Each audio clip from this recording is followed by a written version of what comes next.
Good morning, students.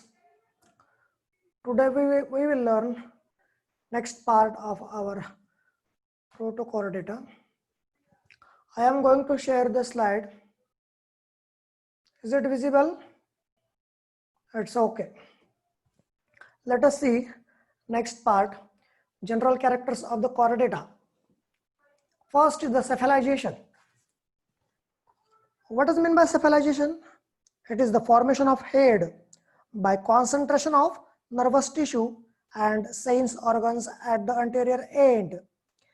The posterior end is called tail. Thus, body shows anterior-posterior axis. Means the neural tube, which becomes more specialized at the anterior tip, and ultimately it becomes large structure that is called as brain, and that brain is enclosed by the brain box that is called as cephalization. Next is the bilateral symmetry. This is common, found in chordates. Anterior posterior ends, dorsoventral surfaces are distinguishable in case of chordates. So, right and left sides are mirror images of each other. This is called as bilateral symmetry, seen in all chordates and majority of non-chordates also. समजलं का मराठीत सांगू? हा, it's okay. Coordinates मध्ये तुम्हाला bilateral symmetry दिसेल. म्हणजे एक प्लेन आपल्याला असा मिळतो ज्या प्लेनला दोन मिरर इमेजेस एकत्र येऊन मिळालेले आहेत असं आपल्याला वाटतं. ह्युमन सुद्धा त्याचं एक्झाम्पल आहे. एक्झॅक्टली आपण असं जर व्हर्टिकल सेक्शन घेतला, नाकाजवळून दोघं डोळे आजूबाजूला बरोबर असा मधून जर एक सेक्शन घेतला तर दोन इक्वल पार्ट मिळतात. त्याला म्हणतो आपण bilateral symmetry. Third and most important point is the triploblastic condition. In embryonic development, 3 germinal layers are there, and these 3 germinal layers are ectoderm, endoderm and mesoderm. Sketch मध्ये दाखवलाय बघा. हा सगळ्यात बाहेरचा ब्लू शेड आणि त्याचे सेल्स दिसत आहेत ना, या लेयरला म्हणतात एक्टोडर्म. सगळ्यात आतमध्ये त्याला म्हणतात एंडोडर्म. एक्टोडर्म आणि एंडोडर्म यांच्यामध्ये रेड कलरचा दाखवला आहे, दॅट इज द मेसोडर्म. हे असे 3 जेर्मिनल लेयर्स तयार होतात आणि याच्यापासूनच मग वेगवेगळे organ and organ system develop होत असते after the gastrulation. Next point is the presence of coelom. All chordates are coelomate animals because they have a true coelom lined entirely by mesoderm. A secondary body cavity or true coelom exists between body wall and the digestive tube. For your better understanding, this is the section of earthworm. Actually, या ठिकाणी elementary canal आणि skin यांच्यामध्ये काही organs असतील तर यांच्यामध्ये elementary canal आणि skin किंवा इतर ऑर्गन्स आणि मस्क्युलेचर यांच्यामध्ये ही स्पेस दिसते, ही पोकळी दिसते, याला म्हणतात सिलोम. पण हिला ट्रू सिलोम केव्हा म्हणणार? when that coelom is bounded by mesodermal layer from both the sides and usually it is filled with water like fluid. It is called as coelomic fluid. Same kind of coelomic fluid is present in chordates. या सगळ्या chordate मध्ये अशी coelom दिसेल. And it may be divided into different compartments. Chest cavity मध्ये वेगळी असते, thoracic cavity मध्ये वेगळी असते, abdominal cavity मध्ये असते. नंतर पाचवा point, closed circulatory system. Blood is circulated by arteries, veins and capillaries in chordates. Thus, chordates show closed circulatory system. Beside this, there is a well-developed lymphatic system also. Blood contains hemoglobin and heart is ventral in position. Heart कुठे असतं? Ventral position ला. म्हणजे मग invertebrate मध्ये काय? तर invertebrate मध्ये heart dorsal साइडला असतं. Next, complete digestive system. Chordate digestive tract always has mouth for ingestion of food and a opening which is present on the another end, that is called as anus, which releases undigested fecal matter out of the body. So that type of digestive system is called as complete digestive system. तुम्ही invertebrate मध्ये काही animal असे पण बघणार, त्यांच्यामध्ये incomplete digestive system असते. म्हणजे mouth असतं, फॅरिंग्स असतं, इंटेस्टाईन पण असेल, बट लार्ज इंटेस्टाईन, ॲनस वगैरे हे पार्ट नसतात. त्या प्रकारच्या सिस्टीमला, त्या प्रकारच्या डायजेस्टिव्ह सिस्टीमला इनकम्प्लीट डायजेस्टिव्ह सिस्टीम असं म्हटलं जातं. What about the chordates? Chordates, they possess complete digestive system. The next point is the metamerism. It is a condition in which the body is composed of linear series of similar body segments called metameres or somates. Embryonic development च्या वेळेस हे metamerism आपल्याला दिसतं. Then presence of endocrine gland is also characteristic feature. The endocrine glands, they are also called as ductless glands. They pour their secretion directly into the blood. Means these endocrine glands, they synthesize and secrete hormones, but that hormones are not carried by duct. These hormones are directly poured into the blood and their effect is only on the target organs. They are called as endocrine glands. That's an example आपलं झालेलं आहे. 11-12 तुम्ही शिकलेले आहेत. Endocrine gland कुठल्या कुठल्या शिकलेत? Thyroid, parathyroid, pituitary gland, then adrenal gland, pancreas, gonads मध्ये पण असतात. तर हे जे आहेत ना, हे सगळे एंडोक्राइन ग्लँड आपले झालेत. Muscles, two types of muscles are present in chordates. They are stripped or they are also called as striated muscle fibers. They are also called as voluntary muscle fibers. And second type of muscle fibers are smooth muscle fibers. त्यांना आपण involuntary muscles असं देखील म्हणतो. हे इनव्हॉलंटरी आणि voluntary काय भानगडे? तुमच्या इच्छेनुसार तुम्ही जे जे काम करतात ते तुमच्या स्ट्रॅटेड मसल्स मार्फत होत असतं. म्हणजे स्ट्रिप्ड मसल्स किंवा स्ट्रॅटेड मसल्स तुमच्या पायांमध्ये, हातांमध्ये, जनरली बऱ्याचशा स्केलेटरला ते अटॅच असतात. त्यामुळे तुमच्या बऱ्याच मुवमेंट तुमच्या इच्छेनुसार करतात. हात हलवणं असेल, पायी चालणं असेल, बसणं असेल, उठणं असेल, that all this activities are created in our body due to the striated muscle fibres. म्हणून त्यांना आपण व्हॉलंटरी मसल्स असं देखील म्हणतो. दुसऱ्या प्रकारचे मसल्स आहेत ज्यांना आपण स्मूथ मसल्स म्हणतो. ते जनरली गटमध्ये आणि इतर इंटरनल वेगवेगळ्या सिस्टीम मध्ये असतात. त्यांची हालचाल काय काय होते आपल्याला काहीही कळत नाही. मग त्यांची हालचाल कोण कंट्रोल करतो? त्यांचं कॉन्ट्रॅक्शन आणि relaxation. It is controlled by the sympathetic and parasympathetic nervous system. म्हणूनच एकदा जर आपण जेवण केलं तर जेवण स्टमक मध्ये गेल्यानंतर तिथे किती वेळ थांबावं, डायजेशन झाल्यानंतर त्याने पुढे किती वेळात सरकायचं, जास्त वेळ घ्यायचा का कमी वेळ घ्यायचा, हे आपल्यावर तर डिपेंड नाहीये. तुम्ही कितीही चांगलं खाल्लं असेल, तुम्हाला जर असं वाटलं की 8 दिवस पोटातच ठेवायचं, it is not possible for any fellow. कारण काय, तिथे असलेले स्मूथ मसल फायबर्स यांची मुवमेंट सिम्पॅथॅटिक आणि पॅरासिम्पॅथॅटिक नर्वस सिस्टीम कंट्रोल करते. आपल्या इच्छेनुसार ते तिथली मधली मुवमेंट होत नाही. हे तुम्हाला डायजेस्टिव्ह सिस्टमचं उदाहरण सांगितलं. तिथे असलेल्या या पेरिस्टाल्टिक मुवमेंट सगळ्या अशा होतात, परंतु अनेक आतमधल्या रिप्रोडक्टिव्ह सिस्टमच्या काही ऍक्टिव्हिटी आतमध्ये अनेक या डक्ट असतील किंवा ग्लँड्स असतील त्यांची मुवमेंट असेल तर त्याच्या आजूबाजूला असलेले स्मूथ मसल्स यांचे कॉन्ट्रॅक्शन रिलॅक्सेशन हे सिम्पॅथॅटिक आणि पॅरासिम्पॅथॅटिक नर्वस सिस्टीम वरती अवलंबून असतं. आणि तिसऱ्या प्रकारचा अजून एक महत्वाचा मसल फायबर कॉर्डेट मध्ये असतो. That is the very special type of muscles called as cardiac muscles. कुठे असतात ते? हार्ट मध्ये. काय काम करतात? It controls the heartbeat. म्हणजे हार्टबीट जे घडतात, हृदयाचे जे ठोके आपल्याला जाणवतात, the heartbeat of any person which initiate before birth, जन्माला येण्याच्या अगोदर पासून हार्टबीट सुरू होतात ते शेवटच्या श्वासापर्यंत हार्टबीट सुरू असतात. एकदा हार्ट बंद पडलं म्हणजे मग त्याला सुरू करणं हे चांगल्या कार्डिओलॉजिस्टला सुद्धा शक्य होत नाही. म्हणजे मग हे जे स्पेशल टाइप ऑफ मसल्स आहेत कार्डियाक मसल्स ते आपल्याला कॉर्डेट मध्ये बघायला मिळतात. The next point is the skeleton.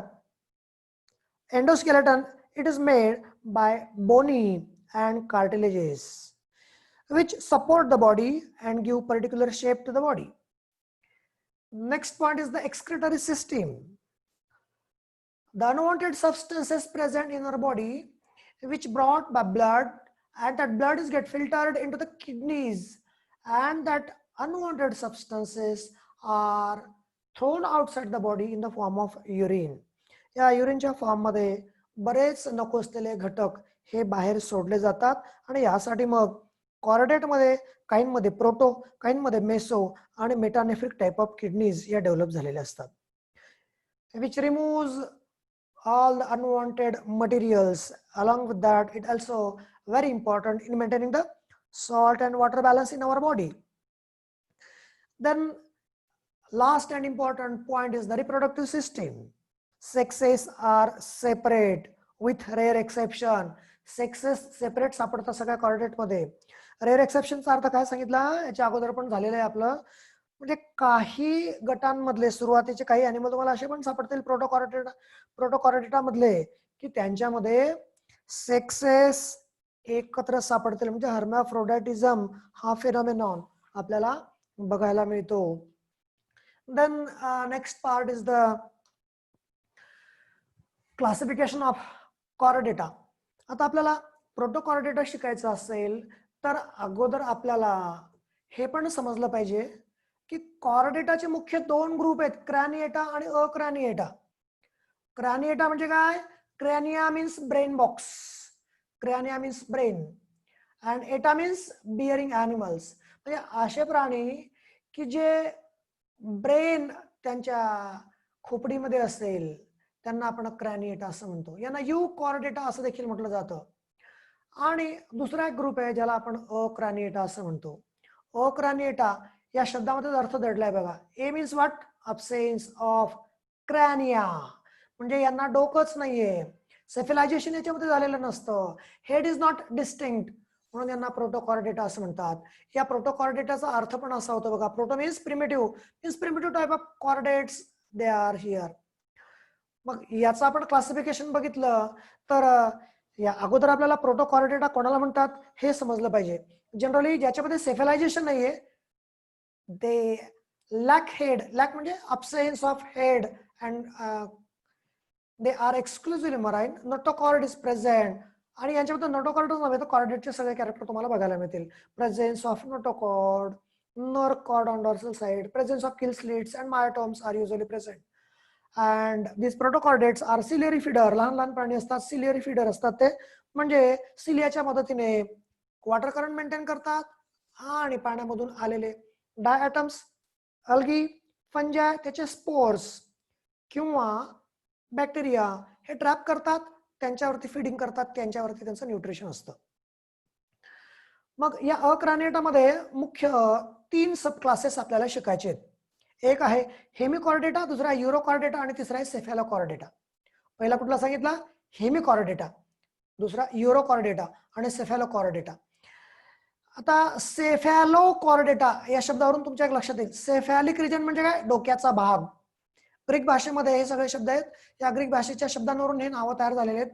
सेफॅलिक region म्हणजे डोक्याचा भाग. म्हणजे हा जो कॉर्डेट आहे या कॉर्डेट मध्ये नोटोकॉर्ड हा ब्रेन पासून तुम्हाला दिसेल, म्हणजे हेड पासून दिसेल किंवा अपायकल रिजन पासून तर टेल पर्यंत दिसेल आपल्याला. याला म्हणतो आपण सेफॅलोकॉर्डेटा. दुसरा आहे युरोकॉर्डेटा. युरो मीन्स टेल, या युरोचा अर्थ होतो टेल. मग युरोकॉर्डेट मध्ये काय असतं? Notochord is present in larval tails only. Rest of the part they don't show any kind of presence of notochord. आणि तिसरा आहे तो हेमिकॉर्डेटा. आता हेमिकॉर्डेटा हा खरं म्हणजे वादाची सुतीर्खता असे म्हणतात ना, तशी गोष्ट आहे. शास्त्रज्ञांच्या दृष्टीने, आपल्या दृष्टीने नाही, कारण झुऑलॉजीचे जे शास्त्रज्ञ आहेत त्यांच्यामध्ये हा हेमिकॉर्डेटा आहे आणि इतर जे शास्त्रज्ञ आहेत त्यांच्यामध्ये हा कॉर्डेटा आहे. आता कॉर्डेटा आणि नॉन कॉर्डेटा यांना जोडणारा हा अॅनिमल आहे, म्हणून याला हेमिकॉर्डेटा असं म्हटलंय. हेमी मीन्स हाफ, अर्धे कॅरेक्टर कोणाचे? नॉन कॉर्डेटचे, आणि अर्धे कॅरेक्टर हे कॉर्डेटाचे दाखवतात. त्यामुळे या हेमिकॉर्डेटाच्या बाबतीत शास्त्रज्ञांचा बऱ्याचदा वाद झाला आणि आताही तुम्ही जेव्हा FYBSC चे पुस्तकं विकत घ्यायला जाल त्यावेळेस तुमच्या लक्षात येईल काही जे पुस्तकं लिहिणार आहेत त्यांनी या प्रोटोकॉर्डेटामध्ये दोनच सब फायलम टाकलेले सापडतील, युरोकॉर्डेटा आणि सेफेलोकॉर्डेटा. काही पुस्तकांमध्ये मात्र हेमिकॉर्डेटा सुद्धा इन्क्लूड आहे. मग आपण हेमिकॉर्डेटा पण शिकूया, तसा इंटरेस्टेड आहे. निम्मे कॅरेक्टर्स तो कॉर्डेटाचे दाखवतो and 50% of the characters or other characters showing with that of non-chordate. मग असे कुठले कॅरेक्टर असतील त्याच्यामध्ये आपण अगोदर कॉर्डेटाचे कॅरेक्टर बघू. कॉर्डेटाचे 3 फंडामेंटल कॅरेक्टर तुम्ही बघितलेले आहेत.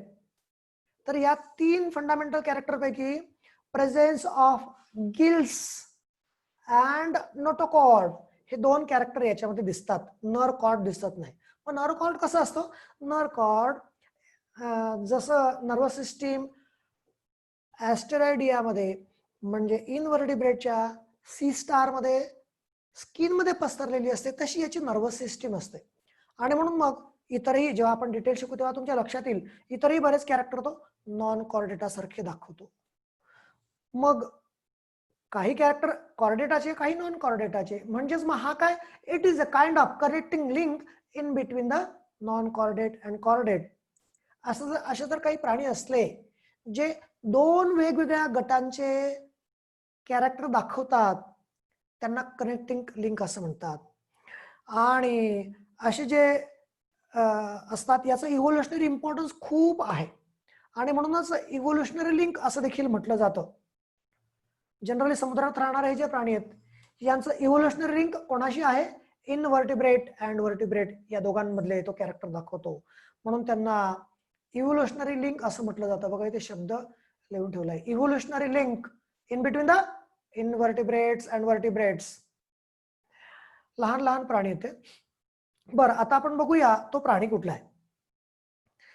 ऍक्च्युअली यामध्ये क्लासिफिकेशन मध्ये पण आपण बघितलं होतं याचे 2 क्लासेस आहेत. पहिला आहे एंटेरोनुस्टा आणि दुसरा आहे टेरोब्रँकिया. तर एंटेरोनुस्टा टेरोब्रँकिया याच्यापैकी आपण फक्त एकच एक्झाम्पल बघणार आहोत आणि ते एक्झाम्पल बॅलॅनोग्लॉसस. तर या बॅलॅनोग्लॉससचं स्ट्रक्चर हे कसं वर्म सारखं आहे बघा. वर्म जंतू कसे असतात तसे. कुठे असतात हे प्राणी? मराईन वॉटर सांगितलं तुम्हाला अगोदर, दे आर मराईन वन. ट्युबिक्युलस असतात म्हणजे ट्यूब करून राहतात सँड मध्ये, यू प्रकारची ट्यूब तयार करतात आणि या ट्यूब मध्ये वॉटर करंट मेंटेन करून ते त्यांचं जीवन जगतात. त्यांना ए वर्म असं देखील म्हणतात किंवा एकॉर्न वर्म, अकॉर्न वर्म असं देखील म्हटलं जातं, कॉमन नेम त्याचं. तर या एंटेरोनुस्टा मधलं हे जे एक्झाम्पल आहे याच्यात वरचा पार्ट दिसतो तुम्हाला, हा जो आहे वरचा याला प्रोबोसिस म्हणतात, नंतरचा हा कॉलर आणि नंतरचा राहिलेला हा पूर्ण ट्रंक.